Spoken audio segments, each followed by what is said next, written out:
Oi, gente, eu sou Patrícia Naves Garcia e vou trazer para vocês mais uma dinâmica acontecida numa constelação que fizemos na água. A questão da cliente ela se envolveu em alguns problemas financeiros e estava com muito medo disso atrapalhar o próprio casamento, porque o marido teve que entrar nessas questões e ajudá-la e tal.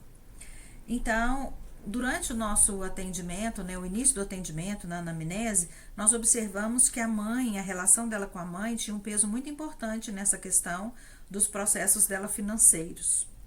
Então, eu comecei colocando a cliente e colocando a mãe, no campo. E elas se olhavam, era muito clara essa necessidade dela de olhar para a mãe, de estar nessa conexão com a mãe. E na sequência eu coloquei o marido. E o marido olhava diretamente, e o tempo todo da constelação, o marido olhou para ela. Nós colocamos então a questão financeira.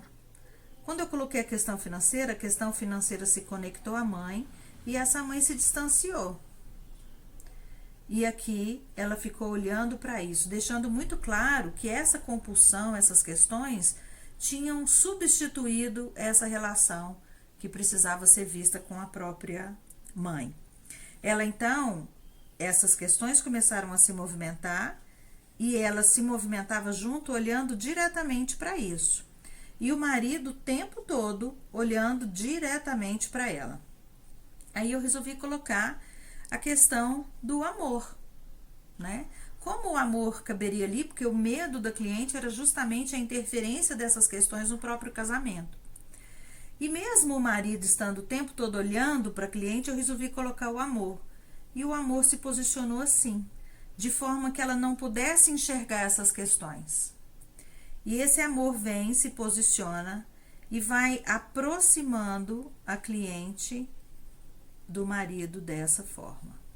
Então, foi muito interessante como o campo dela se formou. Nós, obviamente, fizemos o trabalho em relação à mãe, o trabalho em relação às finanças, mas foi um campo que deixou muito claro a amorosidade presente nesse casamento e o quanto esse equilíbrio dessa relação iria suplantar essa questão momentânea que tinha aparecido das finanças. Foi um campo muito simples no olhar, da água, mas muito rico para se trabalhar, porque nós sabemos que as relações com a mãe deixam muitos vazios que são substituídos em compulsões, em vícios.